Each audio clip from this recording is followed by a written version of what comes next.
ఎవరైనా కానీ బాగుంటే, రిలేషన్స్ బాగుంటే దానివల్ల మంచి నిధులు తీసుకొని రావాలి. అవన్నీ పాపం ఆయనేమో బాగానే చేసుకుంటారని నేను అసెంబ్లీ చెప్పాను. సో అందరూ రాయలసీమ ద్రోహి, తెలుగుదేశం పార్టీ, చంద్రబాబు నాయుడు అంటాడు. ఆయనే ఇది మొదటిసారి.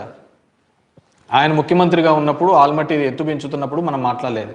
ఆ రోజు బీజేపీతోనే ఉన్నాడు, ఇప్పుడు ఆల్మట్టి పెంచుతున్నాడు. అయినా కానీ మాట్లాడలేని పరిస్థితుల్లో ఉన్నాడు. ఒక కాంగ్రెస్ ముఖ్యమంత్రి ఎంత నీట్గా చెప్తున్నాడు, నీతో సంబంధం లేని అతను, నీ కేవలం శిష్యుడు కానీ, నీ కింద నీ అనుచరుడుగానో లేకుంటే నీతో పాటు పనిచేసిన వ్యక్తిగానో ఆయన ఇంత మాటలు చెప్తుంటే ఏంది నాకు అర్థమే కావట్లే.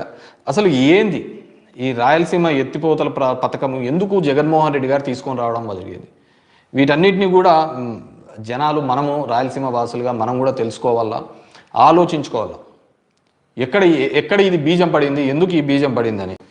ముఖ్యంగా శ్రీశైలం నుంచి రాయలసీమకు, నెల్లూరు జిల్లాకు, చెన్నైకి తాగునీటి అవసరాల కోసం పోతిరెడ్డిపాడు హెడ్ రెగ్యులేటర్ 881 అడుగుల ఎత్తులో ఏర్పాటు చేశారు. 880 కంటే 880 కంటే ఎక్కువ ఉంటేనే పోతిరెడ్డిపాడు ద్వారా మనం నీళ్లు తీసుకొని రావచ్చు అని.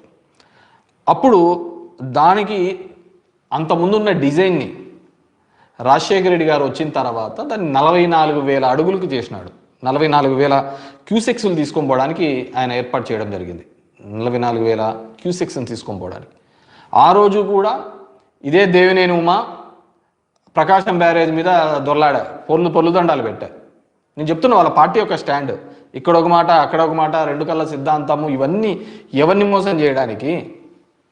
ఆ రోజు కూడా దేవినేని ఉమా అక్కడ చేసినాడు, మాకంతా ఇబ్బంది జరుగుతుంది అని చెప్పేసి. అయినా రాజశేఖర రెడ్డి గారు ఏమాత్రం ఇది తగ్గకుండా ఆ కార్యక్రమం చేయడం జరిగింది. 854 అడుగుల కంటే ఉంటే 7,000 క్యూసెక్స్, 841 అడుగులు ఉంటే 2,000 క్యూసెక్స్ మాత్రమే నీళ్లు తీసుకునే వీలు ఉంటుంది. పోతిరెడ్డిపాడు ద్వారా దగ్గర 101 టీఎంసీలు కేటాయింపు మనకు ఉంది. అయినా ఎప్పుడు తీసుకున్న దాఖలాలు లేవు. 2004-05లో మనం తీసుకునేది 56, 2005-06లో 78 టీఎంసీలు, 2007-08లో 48, 2009-10లో 60 టీఎంసీలు మాత్రమే పోతిరెడ్డిపాడు దాని ద్వారా మనకు పరిమితమై వచ్చింది. 2012-13లో 22 టీఎంసీలు, 14-15లో 59, 15-16లో 0.95, 16-17లో 67 టీఎంసీలు, 17-18లో 91, 18-19లో 115, 19-20లో 179 టీఎంసీలు. అంటే కేవలం 1-2 సంవత్సరాలు తప్ప 20 ఏళ్లలో మనం ఫుల్గా దాన్ని వాడుకునే లేదు, తీసుకున్న దాఖలాలు లేవు. అటువైపు తెలంగాణ చూసినాము అంటే వాళ్ళు 798 అడుగులకు వచ్చారు కల్లా వాళ్ళు కరెంట్ కొట్టడం మొదలు పెడతారు. మనం కూడా చాలాసార్లు గొడవ పడినాం, పోలీసు వాళ్ళం పెట్టినాం, ఇట్లా నీళ్లు కొట్టుకోకూడదు అని చెప్పేసి అన్నీ చేయడం జరిగింది. ఇవన్నీ అయ్యేది కాదని చెప్పేసి అప్పుడు పాలమూరు రంగారెడ్డి పెద్ద ఎత్తున పెట్టినాడు కేసీఆర్. డైలీ 2 టీఎంసీ తెక్కన 60 రోజుల లోపల 120 టీఎంసీలు లిఫ్ట్ చేసే విధంగా పెట్టినాడు. దానికి ఏది పాలమూరు రంగారెడ్డి కానీ దిండి ప్రాజెక్టు కానీ కేసీఆర్ ముందుకు తీసుకొని పోయినాడు. మనం కూడా ఆ టైంలో వాటిని అన్నిటినీ ఆపాలి అనే ఉద్దేశంతో జగన్మోహన్ రెడ్డి రైతు దీక్ష చేయడం జరిగింది, జలదీక్ష చేయడం జరిగింది కర్నూలులో. నువ్వు నేను మర్చిపోయింటావు, అన్ని రికార్డులలో ఉంటాయి. దాని తర్వాత జగన్మోహన్ రెడ్డి ఇట్లయితే కాదు, రాయలసీమ ప్రాంతం ఈ విధంగా అయితే ఇబ్బంది పడుతుందనే ఉద్దేశంతో 800 అడుగులకే రోజుకు 3 టీఎంసీలు నీళ్లు తీసుకొని పోయడానికే ఈ రాయలసీమ లిఫ్ట్ ఇరిగేషన్ ప్రాజెక్ట్ అనేది తీసుకొని రావడం జరిగింది. రోజుకు 3 టీఎంసీలు నీళ్లు తీసుకుని రావడం, దాని మీద పేరు వస్తుందని ఎన్విరాన్మెంటల్కి దీనిలకు అన్నిటికీ పోవడం జరిగింది. తెలుగుదేశం పార్టీ మనకు పేరు వస్తుందని. అయినా కానీ ఒక సైడ్ ఎన్విరాన్మెంటల్ని మన పని క్లియరెన్స్ దానిలకు మనం ఒక సైడ్ ఆ పని అఫీషియల్ వర్క్ చేస్తున్నా కానీ డ్రింకింగ్ వాటర్ కానీ ఇప్పటికే దగ్గర 795 కోట్ల రూపాయలు దానికి సంబంధించిన ప్రాజెక్టు పనులు కూడా చేయడం జరిగింది. ఎందుకంటే ఇప్పుడు చూసినాను అనుకో, రాజశేఖర రెడ్డి పోలవరం మొదలు పెట్టేటప్పుడు కూడా ఎన్విరాన్మెంటల్ క్లియరెన్స్ లేవు. అయినా కానీ ఏదో ఒక చోట ఎవరో ఒకరు ఈ పనిని మొదలు పెట్టాలి అనే ఉద్దేశంతో పోలవరం పనులు మొదలు పెట్టడం జరిగింది. పోలవరం పనులు మొదలుపెట్టి రైట్ కెనాల్ ఈరోజు వాళ్ళు ఏదైతే పట్టిసీమ అని చెప్పుకుంటున్నారో ఆ పట్టిసీమ దానిలకు రైట్ కెనాల్ మొదలు పెట్టించినది ఎవరు? రాజశేఖర రెడ్డి కదా. దానికి కూడా నువ్వు అడ్డం పడుతుంది 5-6 మందితో, కొంతమంది రైతులతో ఏపిస్తుంది. దాని తర్వాత నీ గవర్నమెంట్ వచ్చిన తర్వాత ఆ రైతులు 50 లక్షలు కాంపెన్సేషన్ ఇప్పిస్తుంది. ఎవరు ఇరిగేషన్ అంటేనే రాజశేఖర రెడ్డి గారు వైఎస్ఆర్ కుటుంబంలో ఉన్నప్పుడే 2004 ముందు చూడండి కేటాయింపులు ఎన్ని ఉన్నాయో, ఇప్పుడు చూడండి కేటాయింపులు ఎన్ని ఉన్నాయని. ఆ రోజు పోలవరం కూడా ఇదే సమస్య ఉంటే ఎన్విరాన్మెంటల్ క్లియరెన్స్ ఉంటే మొదలుపెట్టి ఈ పనులు అవి జరుగుతా అంటే ఈరోజు జరుగుతుంది ఎన్విరాన్మెంటల్ క్లియరెన్స్. ఈరోజు ఎవరు గవర్నమెంట్లో ఉన్నారు? రాయలసీమకి ఒకవేళ లిఫ్ట్కు లేదనుకోండి ఎన్విరాన్మెంటల్ క్లియరెన్స్, మీరు తెప్పించుకోండి. మేము మొదలుపెట్టాం కదా, స్టార్ట్ చేశాం కదా. Development is a continuous process. అది వదిలిపెట్టినారు మీరు. ఈ విధంగా కంప్లీట్గా కూడా రాయలసీమ ద్రోహనో దీనిలోనో ఇప్పుడు ఈ విధమైన అసమానతలు క్రియేట్ చేయడం వల్లనే కదా ఈ ప్రాంతంలో ఇబ్బంది పడుతున్నది. ఆ రోజులు అంటే కొంతమంది ఉండేవాళ్ళు, మైసూరాడి మామ, ఎంవి రమణారెడ్డి, కొంతమంది ఉంటే అనంతపురం జిల్లాలో ఉన్న వాళ్ళు, కొంతమంది పాదయాత్రలు చేసినారు ఇదే విధంగా రాయలసీమకు సంబంధించి.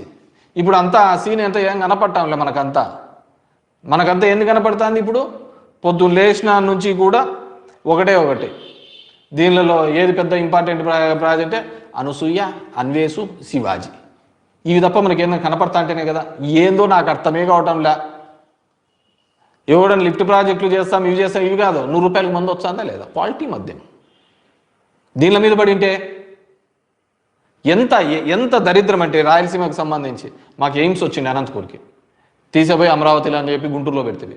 ఈ గుంటూరులో కార్పొరేట్ లేదా? ఎక్కడ వెనకబడి జిల్లాల్లో పెట్టింటేది కదా. ఈరోజు హైకోర్టు వచ్చిండే కర్నూలులో, తీసపోతుంది. బ్యాంకింగ్ సెక్టార్స్, రీజనల్ బ్యాంక్స్ అన్నీ ఉంటే, కెనరా బ్యాంకు ఇవన్నీ ఉంటే కడప నుంచి తీసేస్తుంది. లా యూనివర్సిటీ తీసేస్తుంది, హైకోర్టు తీసేస్తుంది. ఈరోజు వచ్చే డ్రింకింగ్ వాటర్ని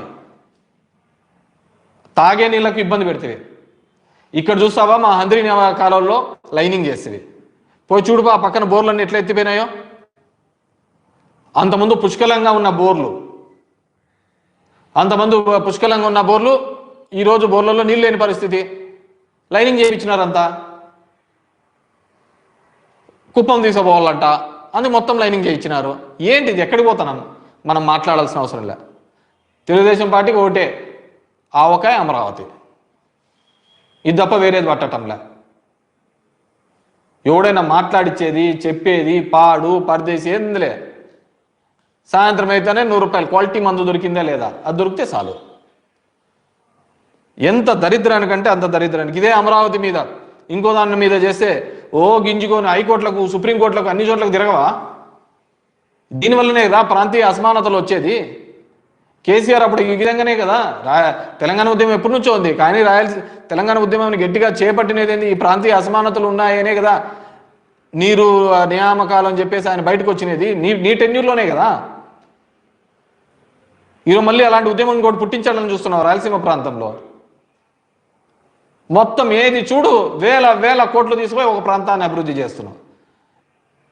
ఎవరు అంతా నీ అనామలే ఉండేది అక్కడంతా. దానంత పెద్ద స్కామే లేదు. మీరు అన్ని నీతులు చెప్తా పోతా అంటారు. ఎంత అధ్వానంగా జరుగుతుందంటే అసలుకు గిట్టుబాటు ధర లేదు రైతులకు. చూస్తే నిన్న అచ్చెన్నాయుడు ఎక్కడో ఛాలెంజ్ చేసినాడు.